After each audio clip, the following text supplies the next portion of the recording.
Hello and welcome to Studio RC, an encouragement for your recovery and your faith. My name is Max and I am an alcoholic. I'm sober today only by the grace of God and the fellowship of the program as contained in our literature. I'm also a believer and someone who wants to help and encourage you both in your recovery and your faith. So we've started a series called Elements, and so we just, again, this beginning will be the same each time we do the series. We're going to do a couple in the beginning and then we'll add as we go. And this will be the beginning every time we add a different element. So why is this series called Elements?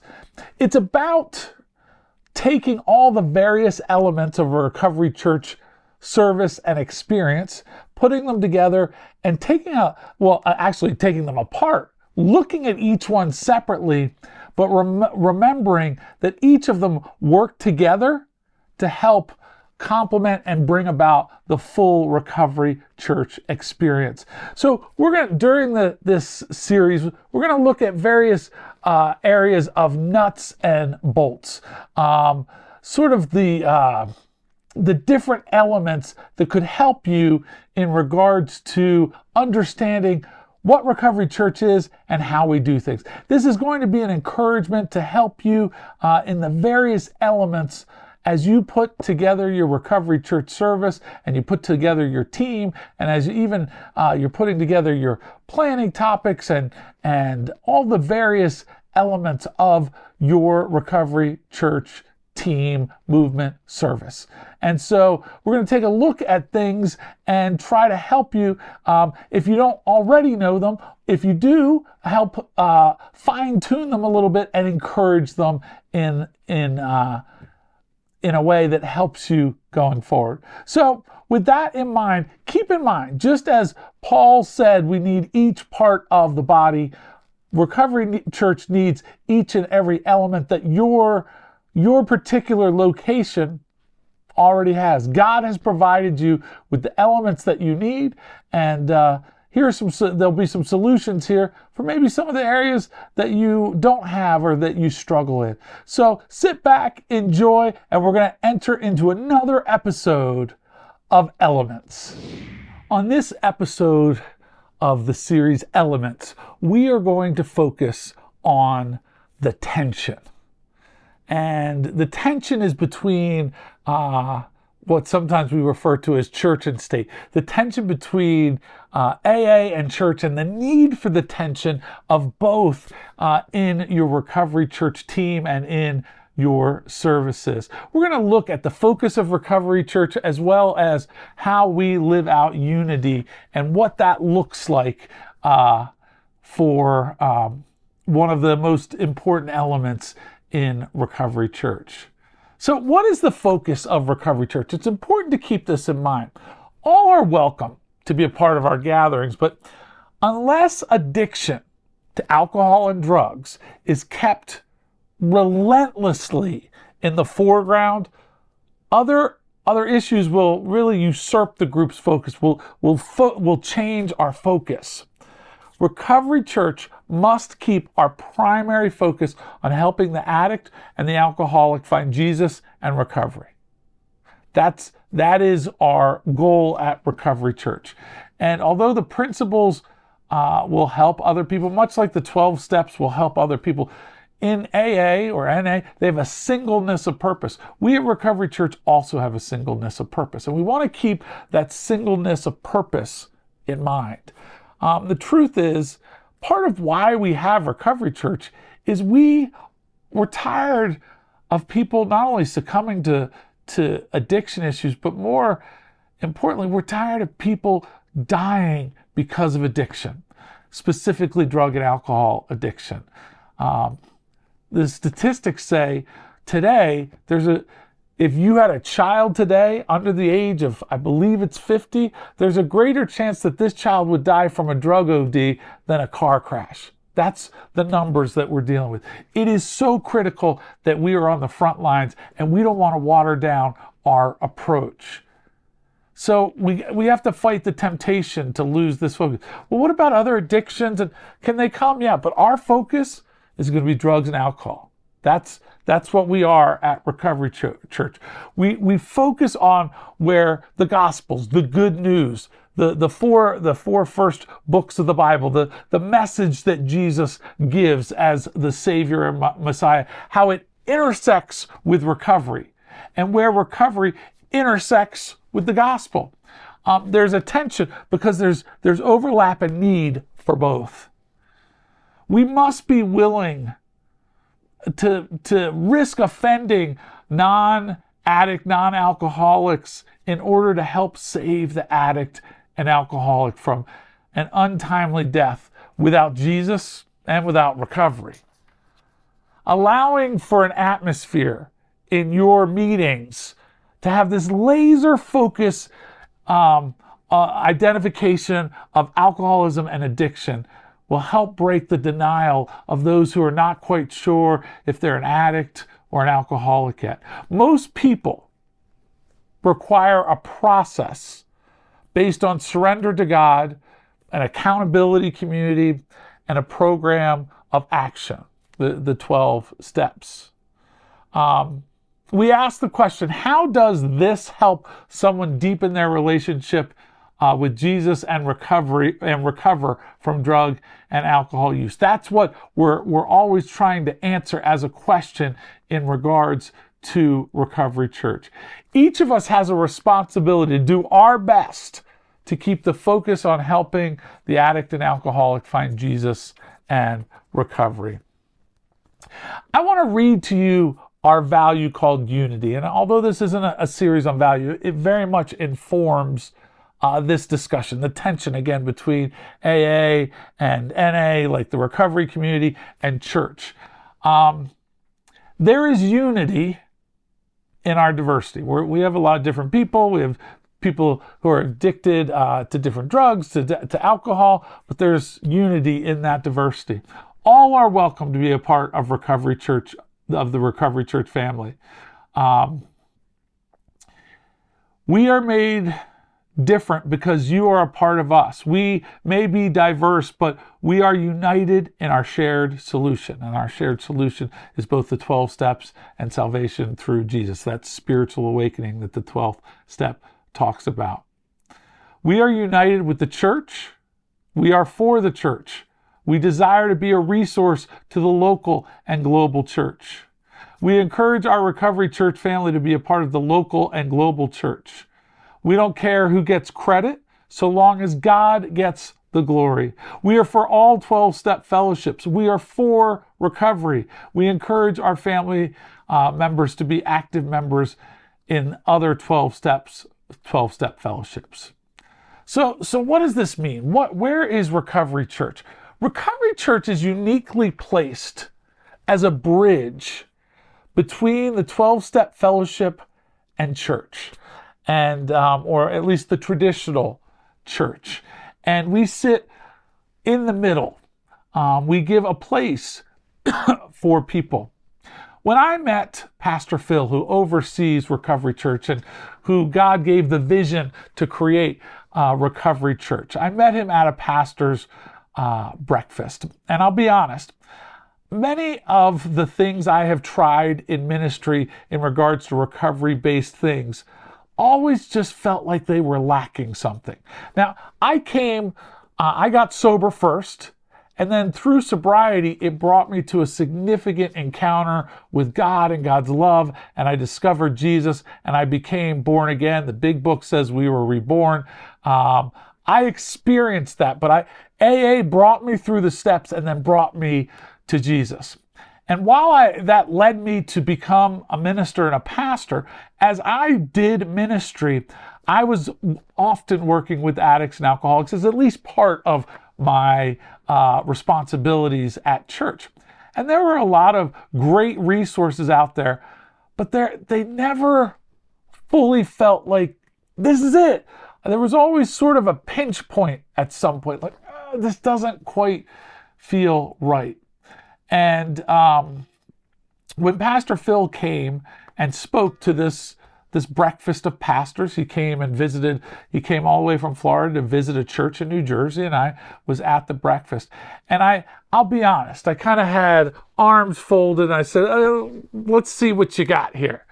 And so as he shared a vision of Recovery Church and how he was already doing Recovery Church. And by the end of the pastor's breakfast, I was answering questions on behalf of Pastor Phil to the other pastors. We were in lockstep from the beginning. When I had discovered Recovery Church and Pastor Phil and his vision for this, it blew me away. There was a fullness to Recovery Church.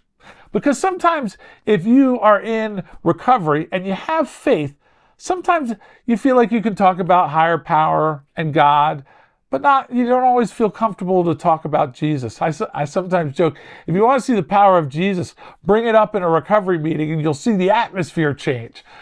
Some meetings are a lot more open to that. Almost all meetings I've ever been to, open to God, open to higher power. Not all meetings are open to Jesus. And that's a little bit of a reflection of our culture and society. And in the same way, if you go to church does not always understand addicts or alcoholics. I mean, if you were in a small group and you were sharing about being dope sick or having bed spins, or, when you go into a convenience store, you're always looking for the cameras because, you were going to steal something. They might not understand that, at church or in the small group.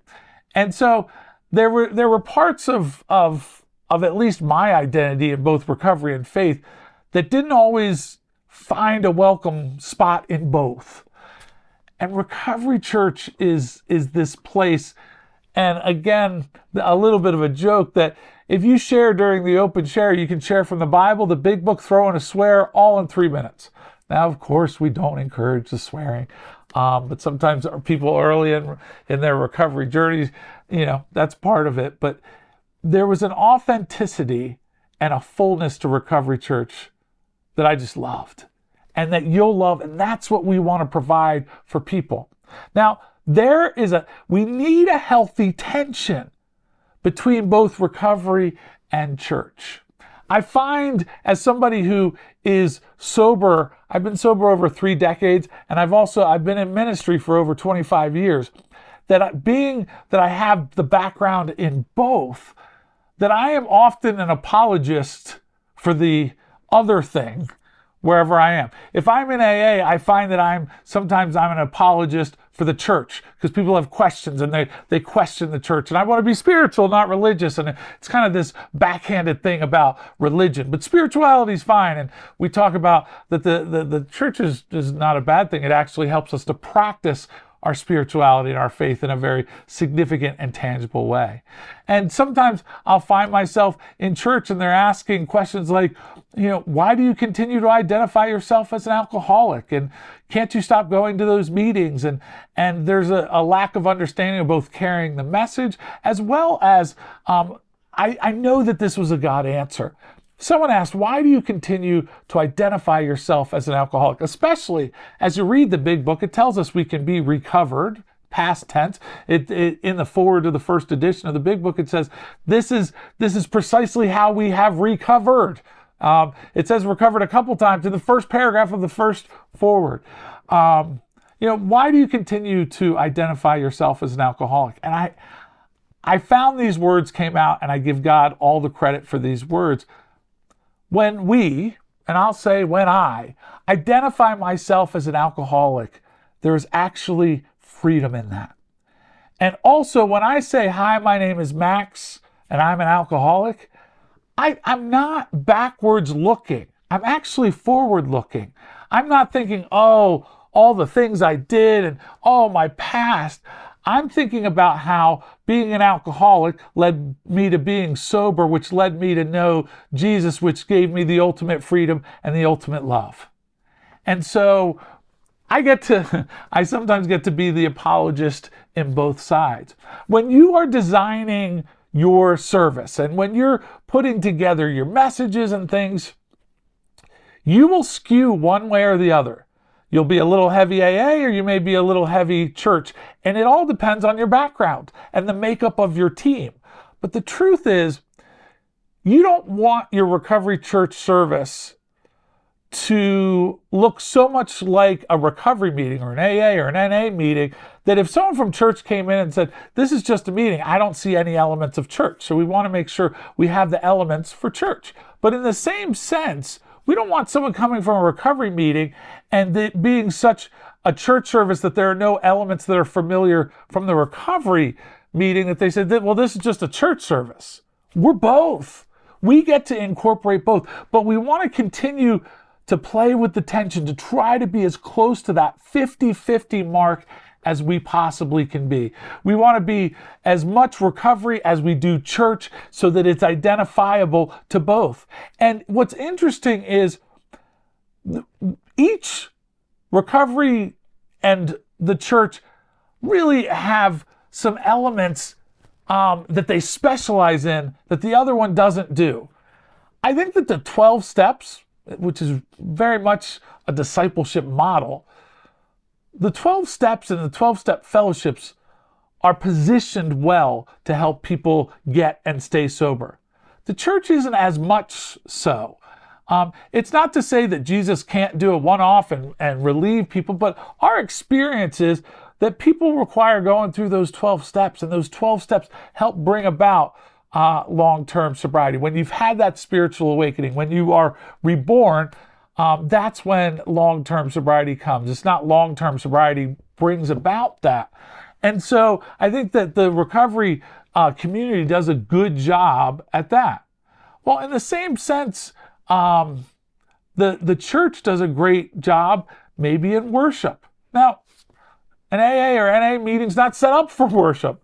Church is set up for worship. Recovery church, we can do worship. It's for both. We help encourage people in recovery. We teach them how to worship, that element. We also encourage them in their sobriety and how to continue on that journey. And so Recovery Church has the best of both worlds. And so as we do that, we encourage people in their recovery and in their faith. And again, it is that perfect blend. You're going to want to take a look at your specific context and say, all right, which way are we more apt to fall on?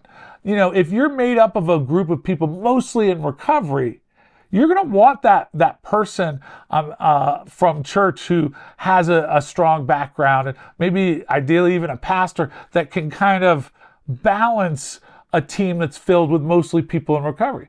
But if, let's say, you have several people that are from the church but don't really have a recovery background, they may skew a little bit toward the church side. And so you want to be listening and trying to tweak so that you listen to the people in recovery, again, so you come more back to the middle. That tension, that balance between each. Now, let me just warn you, or if one side thinks they know what's best, whether it's the recovery side or the church side, it's really this false sense of pride. It's this ego. We know what's best, and clearly you don't. Recovery Church is this perfect marriage. I have not found anything in the 12 steps that oppose anything that's in the Bible. Now, what's interesting, all of the concepts that are in recovery are in the Bible, but not all the concepts that are in the Bible are in recovery. And we'll talk about that when we talk a little bit about planning. But we as Recovery Church, we want you to be active in a home group, in like a 12-step fellowship home group, and we want you to be active in a home church.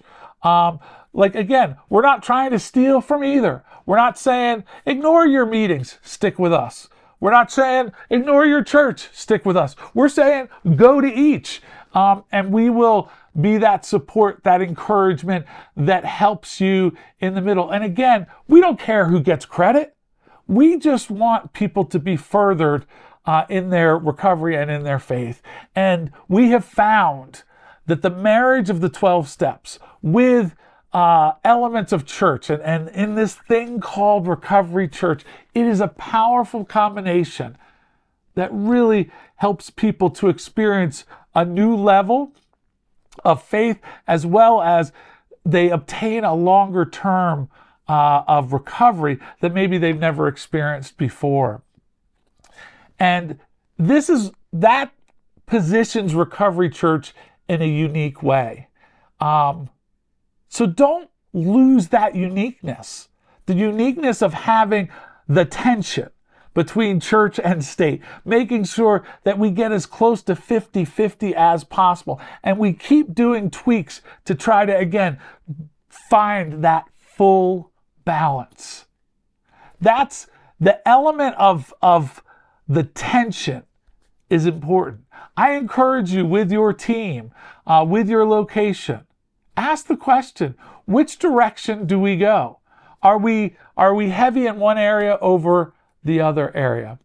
Now, and I also want to just leave with this story, and I've shared this at some of the conferences and various times when I've spoken at various campuses. But I want to tell you a quick story that I think encapsulates Recovery Church as well as sort of the unique space that we create.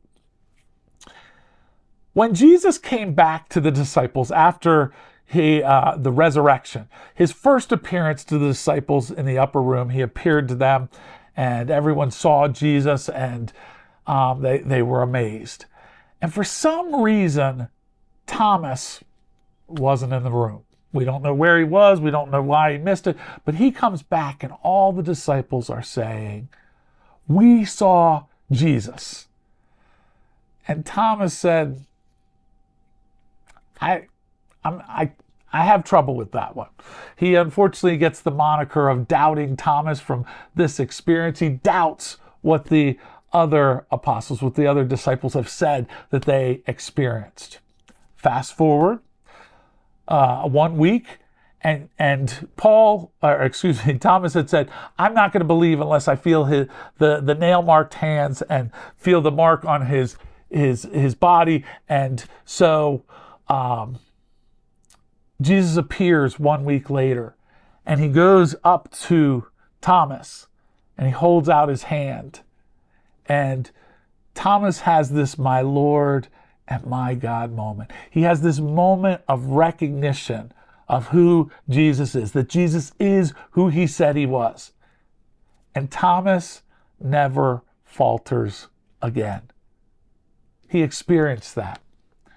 What I think sometimes gets lost in the story is that there was a week in between the appearances, the first appearance and the second appearance. And what is incredible is the apostles allowed Thomas, in his doubt, in his lack of faith, in his not connecting with Jesus, they allowed space for him to be in the upper room with them. Recovery Church is the week in between. There will be people at Recovery Church who have experienced Jesus. And there will be people who say, I don't know if I believe that. I'm doubting what you're saying. And then we leave room for them to have the "my Lord and my God" moments when they experience Jesus in a tangible way.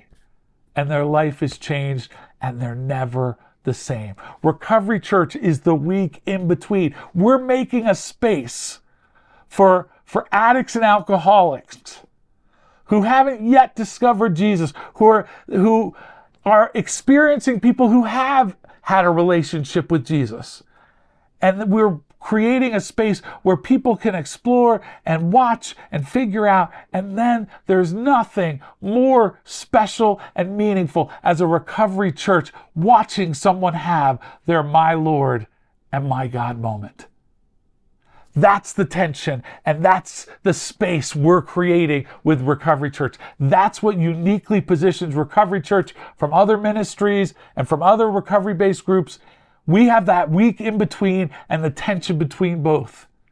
That's what we're creating. So I encourage you, as a leader, as a team member, as a location for Recovery Church, continue to keep that tension in mind between, as we say, church and state, as well as leaving space for the week in between so that you too can experience people 12 steps arriving at the one goal, that goal of meeting Jesus in a tangible and significant way. I hope you were encouraged today by this element. This is an important element of who we are, and it's one that we want to try to make sure we get right and that we're always tweaking. I thank you so much for visiting Studio RC, and I encourage you, like the video, share the video, subscribe to the podcast. All those things just help increase our footprint and increase our ability to influence others and get this message out about how special and unique Recovery Church is, as well as what it could mean in your community if you don't have one.